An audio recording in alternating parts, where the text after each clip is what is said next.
పక్క వాళ్ళకి ఏదన్నా జరిగితే చాలు మన ఇంట్లోకి ఎక్కడ వచ్చేస్తాదేమో, మన పిల్లల మీదకి ఎక్కడికి వచ్చేస్తాదేమో, ఈ వార్త నాకు కూడా వినబడతాదేమో, నా పిల్లల మీద నా వాళ్ళ మీద వినబడతాదేమో అని చెప్పేసి మనం ఏం చేస్తామంటే, ఏదో ప్రక్క వీధులు ఎవరికన్నా ఏదన్నా జరిగినప్పుడు యువతల వీధిలో ఉన్నటువంటి మనకి ఒక తెలియనటువంటి భయము, తెలియనటువంటి ఒక కలవరంతో మనం ఏం చేస్తామంటే ధైర్యాన్ని కోల్పోతూ ఉంటాం.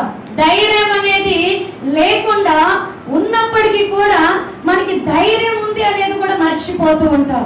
పరిశుద్ధాత్మ దేవుడు ఏమంటున్నాడంటే, నిజమే, ధైర్యము చెడినటువంటి దినాలలో మనం బ్రతుకుతూ ఉంటూ ఉన్నాం.